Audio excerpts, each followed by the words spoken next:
Victor Das 2 মিনিটত ক'ব লাগে। ধন্যবাদ অধ্যক্ষ মহোদয়। ৰাজ্যপাল মহোদয়ৰ অভিভাষণৰ ওপৰত যে মন্তব্য আগবঢ়োৱাৰ সুযোগ মোক দিলে তাৰ কাৰণে আন্তৰিকতাৰে আপোনাক ধন্যবাদ জ্ঞাপন কৰিছোঁ। আৰু সিদিনা আমাৰ ৰাজ্যপাল মহোদয় তেখেতৰ অভিভাষণত যিখিনি কথা কৈছে খুব আন্তৰিকতাৰে সেই কথাখিনি আমি সমৰ্থন জনাইছোঁ। যিখিনি কথা তেখেতৰ অভিভাষণত প্ৰকাশ পাইছে খুব এখন জীয়া ছবি তেখেতৰ ভাষণত তেখেতে দাঙি ধৰিছে।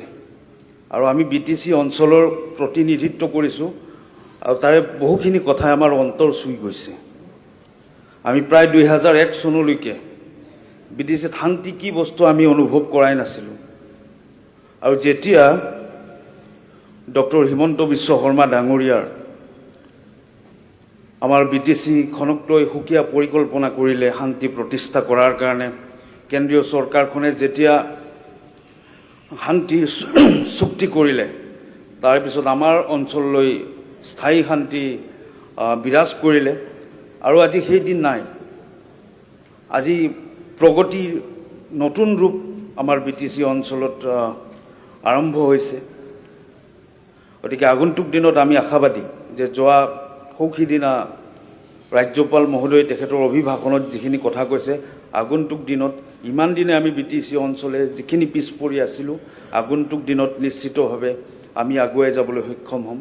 আৰু এটা কথা মই উল্লেখ কৰিব বিচাৰোঁ যে এতিয়া আমি ফৰেন ৰিজাৰ্ভৰ কথা কৈ আছোঁ। আমাৰ BTC অঞ্চলৰ গাঁওসমূহত এতিয়াও ট্ৰেডিশ্যনেলি এৰী মুগা এইবিলাকৰ যিটো নেকি আমি উৎপাদন কৰাৰ যিটো নেকি পৰম্পৰাগত প্ৰক্ৰিয়া খুব সুন্দৰভাৱে আমাৰ গাঁৱৰ আই মাতৃসকলে নিজৰ ব্যস্ততাপূৰ্ণ জীৱনৰ মাজত এই সংস্কৃতিটো জীয়াই ৰাখিছে। আৰু আমাৰ অঞ্চলত আমি যদি সামগ্ৰিকভাৱে ভাৰতবৰ্ষৰ প্ৰেক্ষাপটত চাওঁ, প্ৰায় আমি ভাৰতবৰ্ষই এই এৰী বা আমাৰ যিটো নেকি চেৰিকালচাৰ, এই চেৰিকালচাৰ ক্ষেত্ৰখনত দ্বিতীয় স্থানত আছোঁ। আৰু আমি বিশেষকৈ যিখিনি নেকি এই 6 শিডিউল এৰিয়া বা যিখিনি নেকি আমাৰ স্বায়ত্ত পৰিষদীয় অঞ্চল, এই অঞ্চলৰ মহিলাসকল এই ক্ষেত্ৰত বেছি আগ্ৰহী আৰু অগ্ৰণুৱা।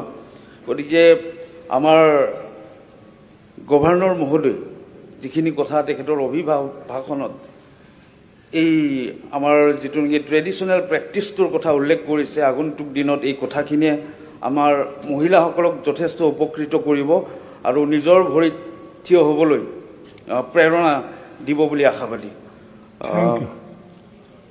এতিয়া